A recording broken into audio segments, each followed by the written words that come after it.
안녕하세요. 저는 산전수전을 다 겪어본 이제는 행복해지고 싶은 40대 여성입니다.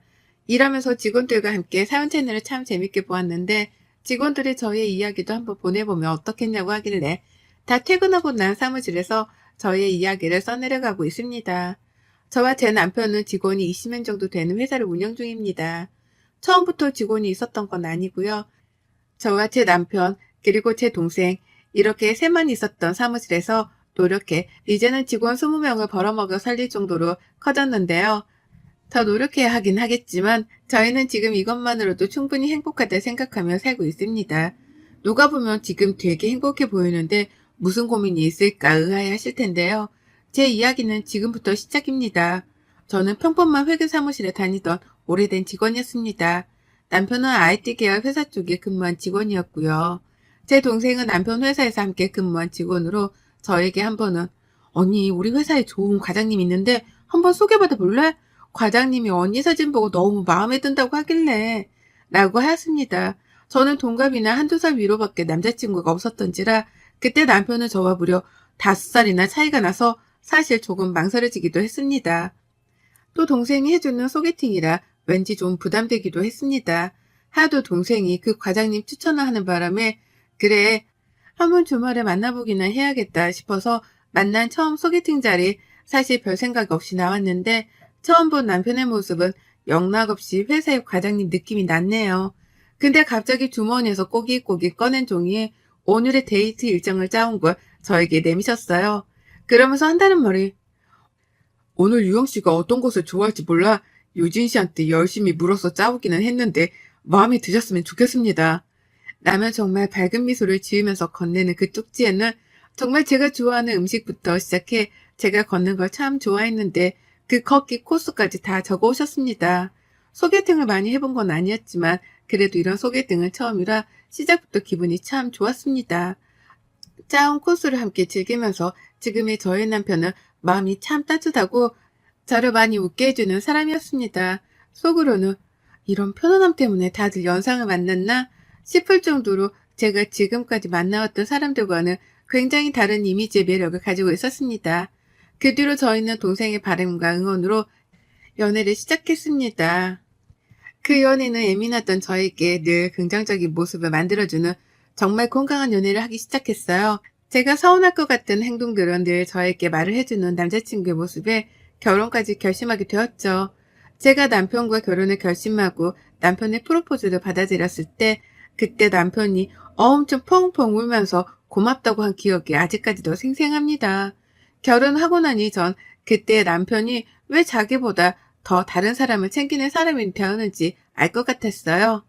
남편네 집, 저희 시댁은 아버님, 어머님, 형, 남편, 남동생까지 총 5식구라고 합니다.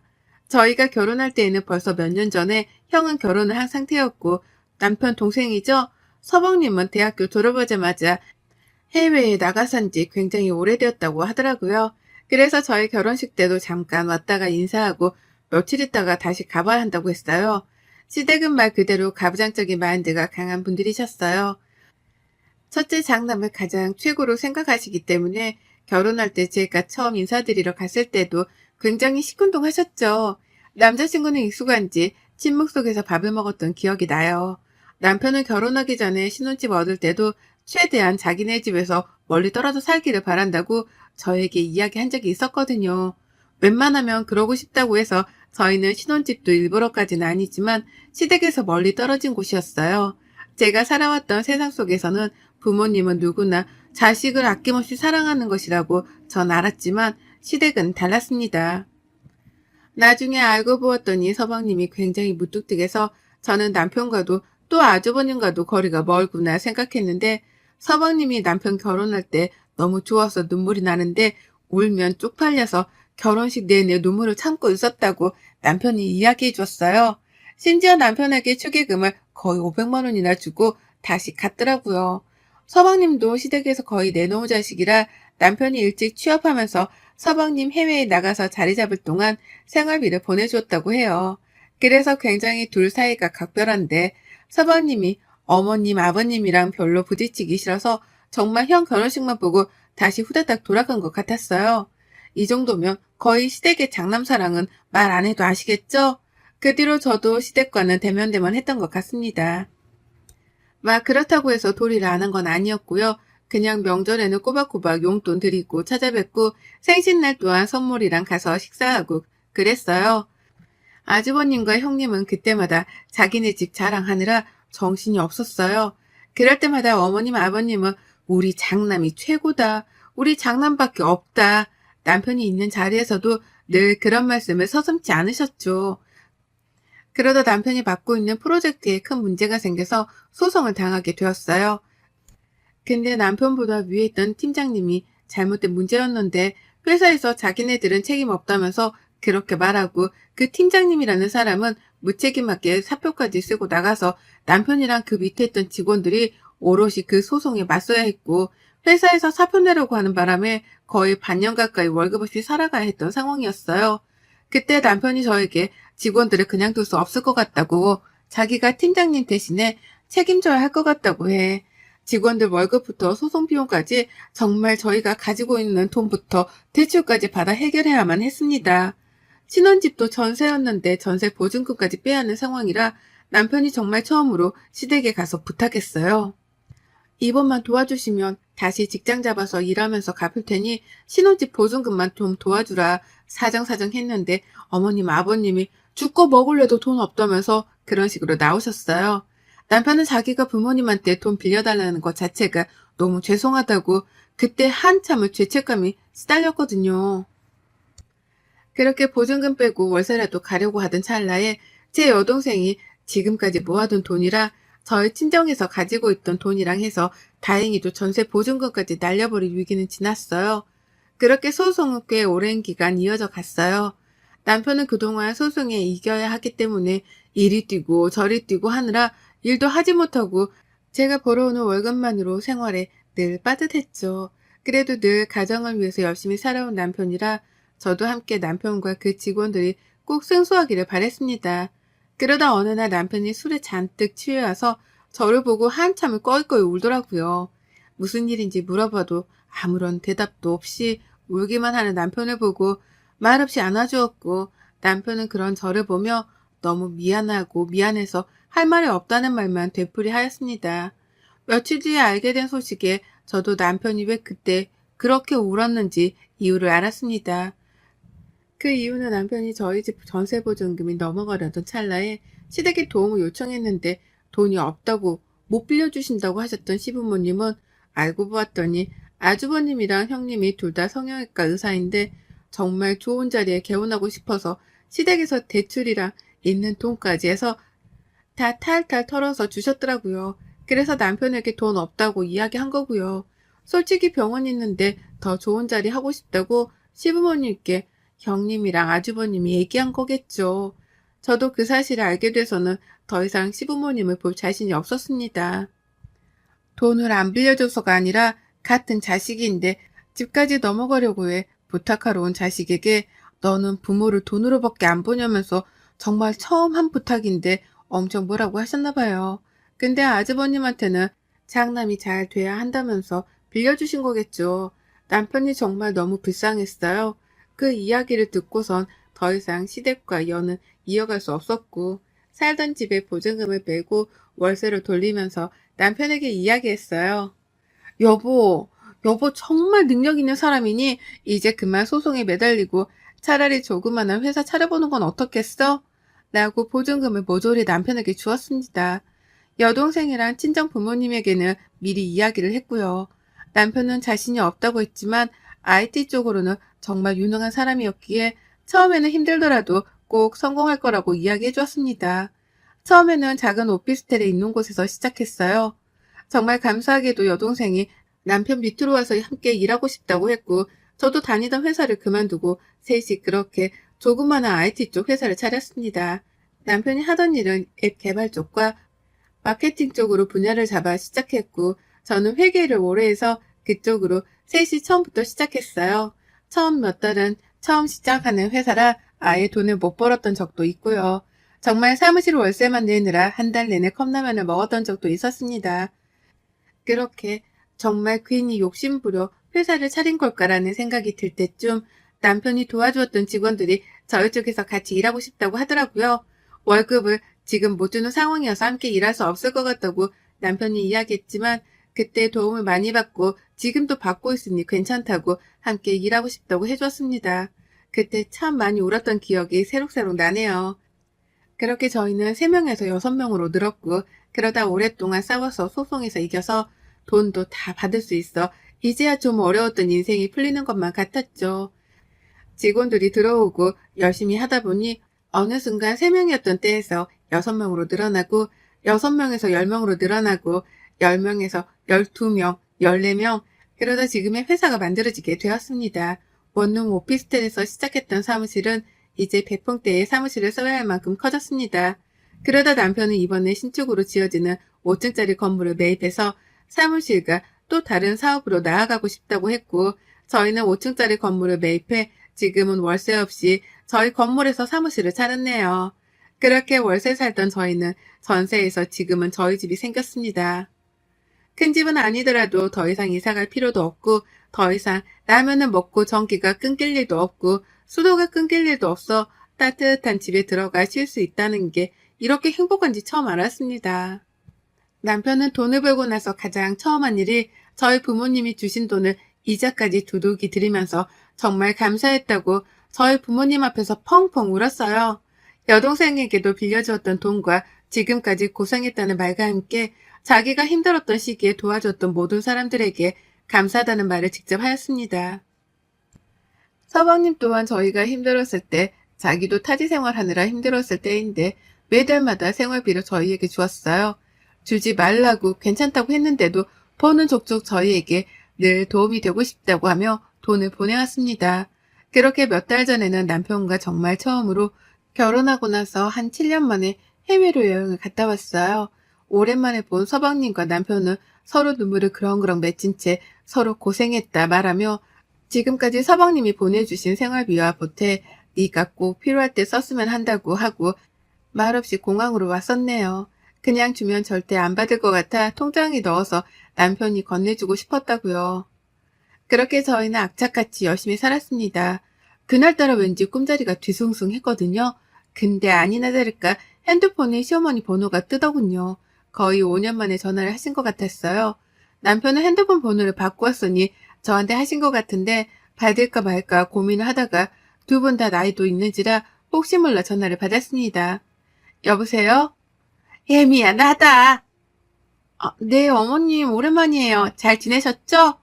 너희는 어떻게 전화도 한 통 안 할 수가 있니? 아들도 번호 바꿨던데 너희 뭐하고 사니? 네, 그냥 저희 잘 살았어요. 잘 지내시죠?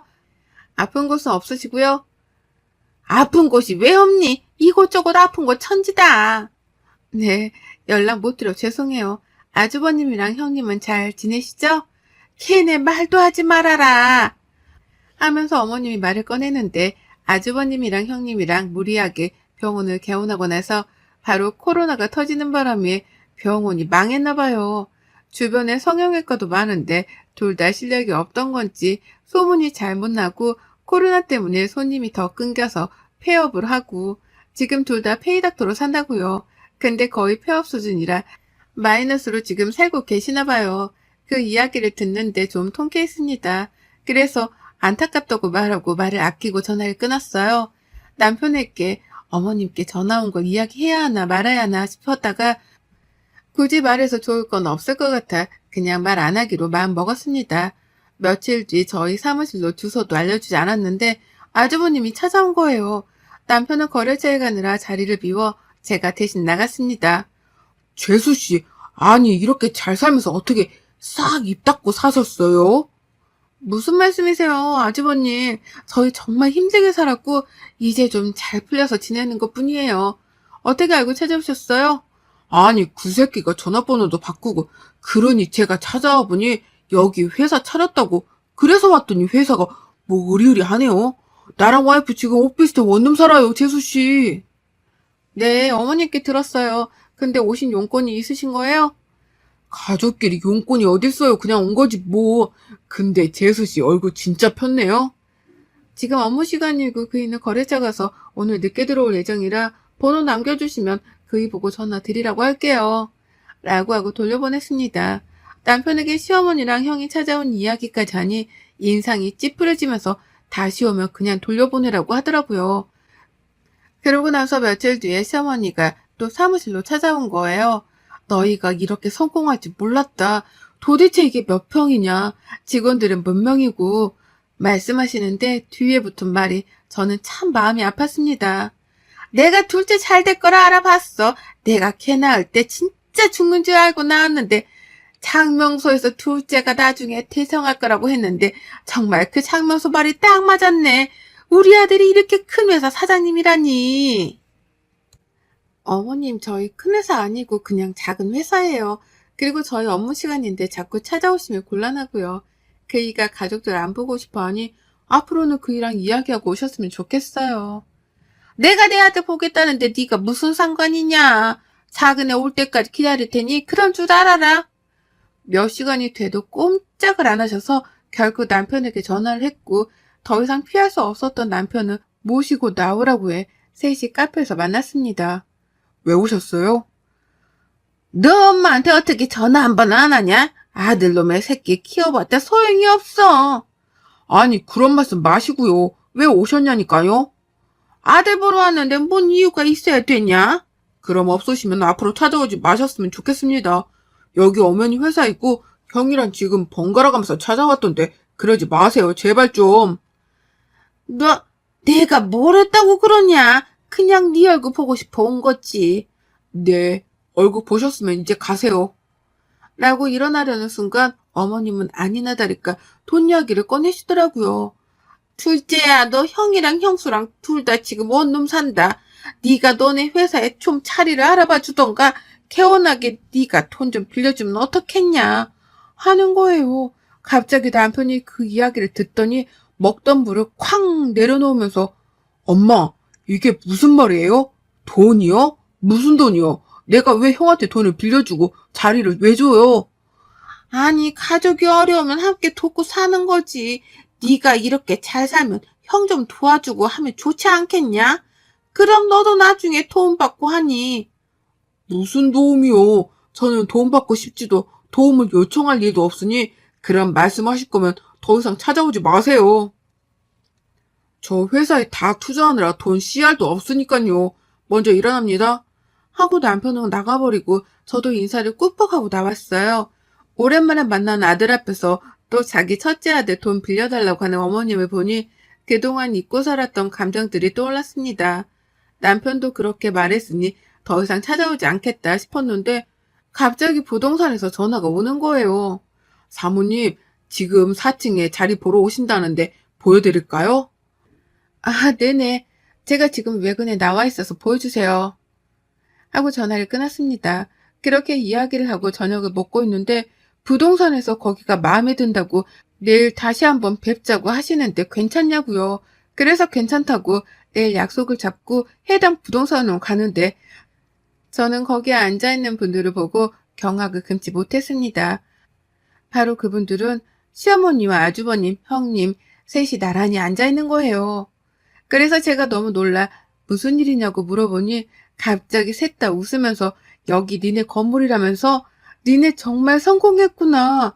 우리가 여기에 개원하면 어떻겠냐고 하는데 정말 소름이 쫙 끼쳤습니다. 그래서 처음에는 마음을 가다듬고 근데 저희 4층 평수가 커서 꽤 비싼데 괜찮으세요? 월세 내시기? 근데 갑자기 아주버님이랑 시어머니가 동시에 무슨 월세? 당연히 가족인데 공짜로 줘야지. 일할 때 가족 좋다는 게 뭐냐? 얘네가 개원하면 건물 가치도 쫙 올라가고 좋지 않겠냐? 하는데 소름이 쫙 끼쳤습니다. 제가 결정한 문제가 아니라서요. 그 이한테 전화할게요. 라고 하고 밖으로 나가 남편에게 지금 이야기를 다 했습니다. 지금 바로 들어온다고 하고 남편을 기다리는데 어디서 야구방망이를 가지고 왔는지 오자마자 야구방망이를 휘두르며 당장 나가라고 고함을 질렀습니다. 당장 나가 이 악마들아. 어디서 남의 건물에 공짜로 계약을 하겠다고 난리야? 뭐 가족 좋아하시네. 내가 나쁜 일 당해서 집 전세보증금 넘어갈 뻔한 거 울며 불며 돈 좀 빌려달라고 말했을 때 저보고 나가서 죽으라고 하신 분이 바로 나를 낳아주신 사람이야. 그리고 뭐 형? 형이 들어오면 건물 가치가 올라가? 그럼 왜 망했어? 망하고 와서 어디 와서 지금 이딴 소리를 짓거려? 진짜 죽어볼래? 형한테 엄마 아빠가 다 보태주느라 나랑 막내는 학교 다닐 때도 맨날 돈 없어서 거지같이 다니고 얼마나 개고생을 했는데 형이 지금 동생들한테 부끄럽지도 않아? 어디서 망하고 빌붙으려 해? 남편이 그렇게 화내는 모습을 처음 봐서 저도 놀랐지만 더 놀란 건 아주버님이랑 어머님인 것 같더라고요. 울면서 소리를 고래고래 지르는 남편을 보니 아주버님은 가족끼리 그럴 수도 있고 좀 이해하고 서로 잘 해보자는데 왜 이러냐 막 하는데 남편이 당장 꺼지라면서 야구방망이로 진짜 죽일 듯이 달려들더라고요. 그렇게 그 사건이 마무리되고 그 뒤로 시어머니랑 아주버님이 저에게 몇 번 전화가 왔지만 더 이상 할 말 없으니 전화하지 말라고 하고 끊었습니다. 정말 이 사건을 계기로 시댁과의 연을 아예 끊었습니다. 저도 전화번호도 바꿨고요. 시어머니가 울면서 남편에게 그동안 미안했다고 하셨는데 남편은 자기도 가족 없다고 생각하며 살 테니 자기를 죽은 아들이라고 생각하고 지내셔라. 돌아가시면 장례식에 부조금 많이 낼 테니 걱정하지 마셔라. 그 부조금 어차피 다 형 줄 거니까 걱정하지 마셔라 하고 끊었다고요. 남편은 한 며칠은 멍해 보였는데 금방 털고 일어나더라고요. 다시 저희는 행복하게 열심히 살고 있습니다. 부모라면 자식을 꼭 생각해야 하는 게 마땅하다고 생각하진 않지만 저희 시댁은 늘 장난밖에 없으니 저는 당연한 결과라고 생각이 되네요. 이렇게 긴 글을 읽어주신 모든 분들께 감사합니다. 가정에 늘 평안이 있기를 기도드리며 날씨가 많이 추워졌는데 감기 조심하세요. 여러분의 생각은 댓글로 남겨주세요. 오늘도 시청해 주셔서 정말 감사합니다.